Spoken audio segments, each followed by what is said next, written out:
Hello বন্ধুরা, Rajnandini food লাভার্সে আপনার সবাইকে স্বাগত।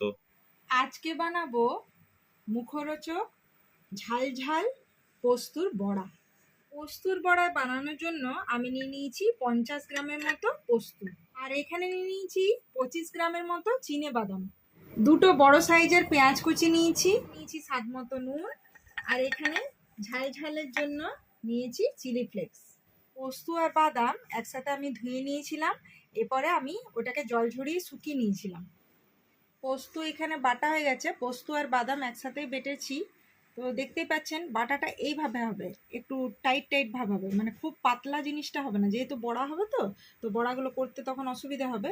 তো একদম সামান্য পরিমাণে, মানে ছোট চামচে 1 চামচ করে করে জল দিয়ে দিয়ে করতে হবে। আর নাহলে ঢাকনা থাকে না, বোতলের ঢাকনা, ওই ঢাকনাতে করে 1 ঢাকনা 2 ঢাকনা করে অল্প অল্প সামান্য পরিমাণে জল দিয়ে দিয়ে করতে হবে। তো এখানে আমি একটা বাটি নিয়ে নিয়েছি, এই বাটির মধ্যে পোস্ত আর বাদাম বাটাটাকে এইভাবে আমি নিয়ে নিয়েছি বাটির মধ্যে। এরপরে আমি এর মধ্যে দিয়ে দেব বেশি পরিমাণে পেঁয়াজ কুচি। এই বেশি পরিমাণে পেঁয়াজ কুচি দিয়ে পোস্তুর বড়া বানিয়ে খাবেন। আর এই রেসিপিটা অবশ্যই অবশ্যই বাড়িতে বানাবেন, কমেন্টে জানাবেন যে কেমন লাগলো। সত্যিই গরম ভাতের সঙ্গে জাস্ট জমে যাবে। সামনে আবার জামাই ষষ্ঠীও আসছে, তো নতুন নতুন জামাইদেরকে আর পুরনো জামাইদেরকেও এইরকম যথেষ্ট পরিমাণে পেঁয়াজ বাদাম আর বেশি পরিমাণে একটু পোস্ত দিয়ে, আর এই বড় বড় সাইজের পোস্তুর বড়া, মানে সমস্ত শাশুড়িদেরকে বলছি এই রেসিপিটা অবশ্যই বানিয়ে খাওয়াবেন। জামাই ভীষণ খুশি হয়ে যাবে, আর নিজেরাও খাবেন, বাড়ির ফ্যামিলি সকলে খাবেন, ফ্যামিলির সাথে এনজয় করুন। তো দেখুন আমি অনেকটা পরিমাণে পেঁয়াজ মানে কুচানো দিয়ে দিয়েছি। এরপরে এর মধ্যে আমি স্বাদ মতো নুন দিয়ে দেব, যেহেতু পেঁয়াজটাও আছে একটু স্বাভাবিক। এর মধ্যে কাঁচা লঙ্কা কুচানো দেওয়া যায়, যেহেতু আমার বাড়িতে ছোট বাচ্চারা খাবে, তো সেই জন্য আমরা উপর থেকে চিলি ফ্লেক্সটা দেব। চিলি ফ্লেক্সটা দিয়ে কেন বানাচ্ছি, কারণ আমি বাড়িতে এমনি নর্মাল ডে তো এভাবে বানাই, আমি আর রাজনন্দিনী বাবা ঝাল ঝাল খাই। তো উপর থেকে এই যে পেঁয়াজ কুচি বেশি করে মেশানো যে পোস্তর বড়াটা আমরা বানাই, ওইটার একটা আলাদা স্বাদ। তো অবশ্যই এইভাবে বানিয়ে দেখবেন আর কমেন্টে জানাবেন যে কেমন লাগলো।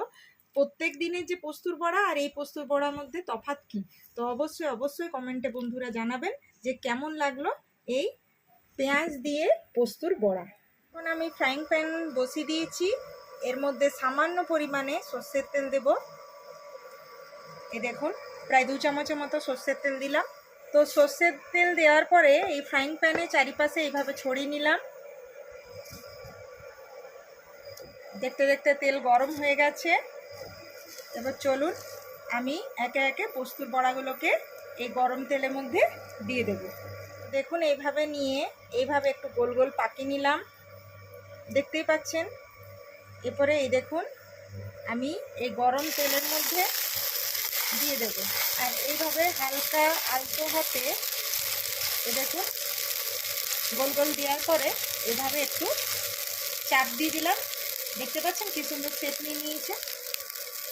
তো এইভাবে প্রত্যেকটা পোস্তুর বড়াই আমি গোল গোল আকারে দিয়ে দেবো, আর এইভাবে আলতো হাতের সাহায্যে একটু চাপ দিয়ে দিয়ে পোস্তুর বড়াগুলোকে করে নেব। পোস্তুর বড়াগুলো একটু মিডিয়াম আঁচে করবেন, বেশ একটু মানে লাল লাল করে ব্রাউন কালারের ভাজাটা হবে। একটু সময় নিয়ে ভাজলে খুব সুন্দর টেস্ট হয়, কারণ এতটা পরিমাণে পেঁয়াজও আছে। আর ওই যে বললাম চিলি ফ্লেক্সটা উপর থেকে দিয়ে কখনো বানিয়ে খাবেন, একটা আলাদা রকমের গন্ধও বের হয়। কাঁচা লঙ্কা দিয়ে তো আমরা খাই, প্রত্যেকের বাড়িতেই খাই, কিন্তু এইভাবে বানিয়ে খাবেন, ভীষণ ভালো লাগবে। আমরা খেয়ে দেখেছি, সেই জন্য আপনাদেরকে বললাম। মিডিয়াম আছে, এইদিকে পোস্তুর বড়া হচ্ছে, কিন্তু রাজনন্দিনী বাবার আমি তো ঝাল পছন্দ করি। তো এই দেখুন চিলি ফ্লেক্স নিলাম এইভাবে, আর এইভাবে এই দেখুন আলতো হাতে যেমন সে আমরা নুন গোলমরিচ দিই ওইভাবে সাবধানে চিলি ফ্লেক্স দিয়ে দিলাম বড়ার মধ্যে। তো এই দেখুন, আর বাকিগুলো বাচ্চারা খাবে, তো সেই জন্য ওইগুলোতে আমি ঝাল দেব না। আর আপনারা যারা ঝাল পছন্দ করেন এই পোস্তুর যখন মাখবেন না তখনই চিলি ফ্লেক্স দিতে পারেন। আর কারো যদি এক্সট্রা ঝাল খেতে ইচ্ছা করে, মানে আরও স্পাইসি খান, তখন কাঁচা লঙ্কা দিতে পারেন, মাখার সময় দিতে পারেন। আমি যেহেতু এইভাবে রান্নাটা করি সেই জন্য আপনাদের সাথে শেয়ার করলাম, কারণ অনেকের বাড়িতে বাচ্চারা থাকে, তো তো অনেক সময় টেনশন হয় যে আমি ঝাল খেতে পছন্দ করি, কিন্তু কি করে বানাবো, ঝাল করাই হয় না ওইভাবে। তো এই জন্য এই বুদ্ধিটা দিলাম। এখন প্রায় 5 মিনিটের মতো হয়ে গেছে। এরপরে আমি একটা খুন্তির সাহায্যে এইভাবে আলতো হাতে, তাড়াহুড়ো করবেন না বন্ধুরা, যেহেতু পোস্তুর বড়া, একটু সাবধানে করবেন, আস্তে আস্তে। দেখতেই পাচ্ছেন কি সুন্দর ছেড়ে, এই দেখুন ফ্রাইং প্যান ছেড়ে এই পাশে আমি তুলে নিলাম। এরপর এইভাবে আস্তে করে উল্টিয়ে দেবো। এই দেখুন কি সুন্দর লাল লাল ব্রাউন কালারে হয়ে যাচ্ছে, একটা মুচমুচে ব্যাপার। পেঁয়াজটাও ভালো করে ভিতর থেকে ভাজা হয়েছে। একটু মিডিয়াম আঁচে করলে কি হয়, ভালো মানে ভাজাটাও হয়। তো এরপরে এই চিলি ফ্লেক্স দেওয়াটাকেও উল্টে নেব।